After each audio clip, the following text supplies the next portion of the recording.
Hello, I'm Dr. Rose Valentine.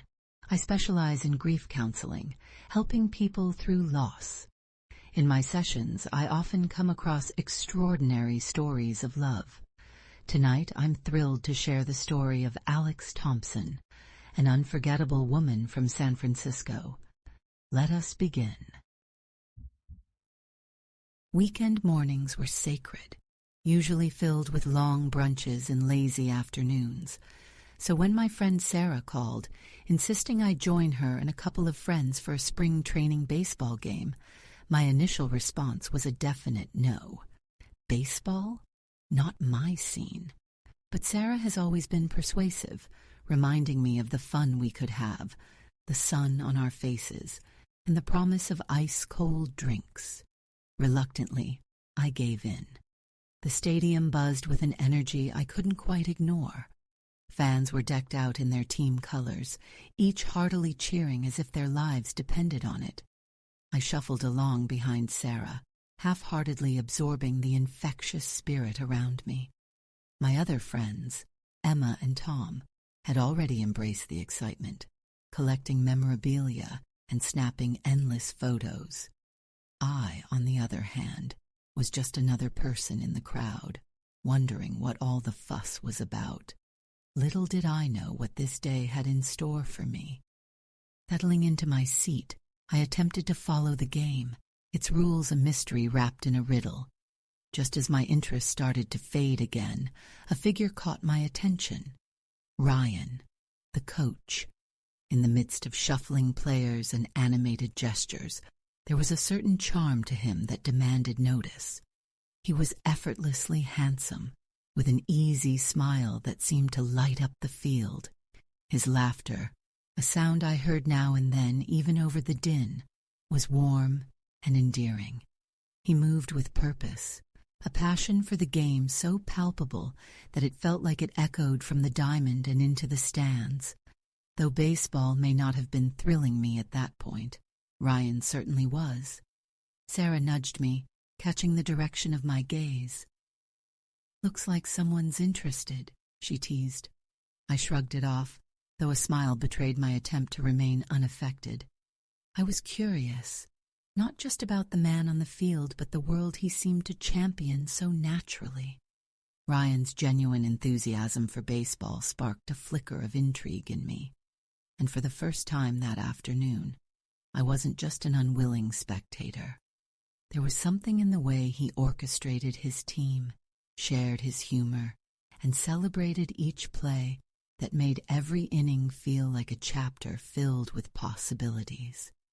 As the game continued, I found myself watching not the ball, but him, the person who turned this mundane Saturday afternoon into one of unexpected suspense.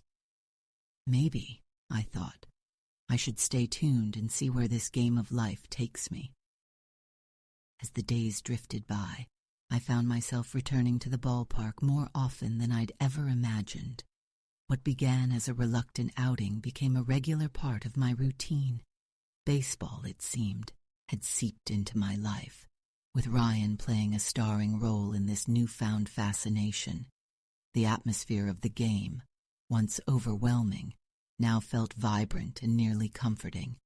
Ryan's dedication was compelling, and I was drawn into the narratives of the players he coached, their successes and struggles forming a tapestry that began to mean something to me. Ryan was patient, delighting in explaining the finer points until even I could spot a curveball or appreciate a double play. His laughter often punctuated these lessons, softening my initial bewilderment. It surprised me how real this connection had become, grounded in shared smiles and the small moments that filled the gaps between each inning. I looked forward to his stories, his passion turning the mundane into something almost magical. Despite trying to play it cool, I couldn't deny the growing warmth I felt in his company. Something about Ryan's presence made everything seem brighter, and my heart had a way of skipping beats when he was near. It was a feeling I hadn't expected, certainly not at a baseball game, and it caught me off guard every single time. We started meeting outside the stadium for coffee or walks, always finding new layers to the stories we told. Ryan's candid nature made every conversation easy, and his humor was a balm to the long weeks. Sunny afternoons blurred into nights as we shared dreams and fears, the easy banter slowly unveiling something deeper. It was hard not to wonder where this was leading. I found myself voicing hopes and what-ifs, only to pull them back in, unsure of their place in this tentative budding relationship. Yet every smile, every shared silence, seemed to weave a bond between us, growing stronger with each passing day. Just when things seemed clear, life threw a curveball of its own. Ryan mentioned he might have to move soon, a potential career opportunity that was too good to pass up. The news was a sucker punch to my newly budding hopes, leaving me facing a question I wasn't ready to ask. What happens to us? The end of spring training loomed closer with each day, adding an urgency I hadn't expected to feel. As much as the prospect of Ryan leaving stirred a storm within me, I couldn't deny my own feelings either. Caught in this unexpected whirlwind, I stood at the edge of uncertainty, wondering if this was a chapter meant to close, or one destined to open another. As spring training neared its end, a kind of desperation took root within me.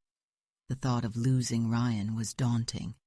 I replayed every moment spent with him, sifting through the laughter, shared stories, and quiet glances, searching for the courage I needed. My heart was firm in its longing, yet my mind feared what speaking it out loud might bring. I spent my days at the stadium, immersing myself in the game and the environment that had gifted me this connection.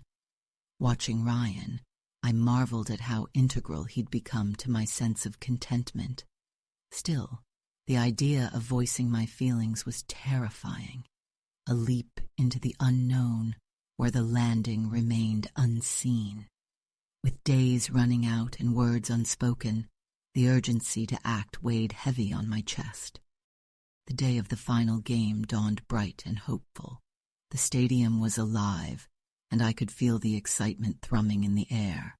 Today, I promised myself, I would confess my feelings to Ryan, no matter the outcome. Watching him from a distance, the words I had practiced tumbled through my mind, yet fear sat like a stone in my throat. The game ended with the crowd roaring, and as people began to leave, I found myself walking toward him. In the stillness that followed, I called his name.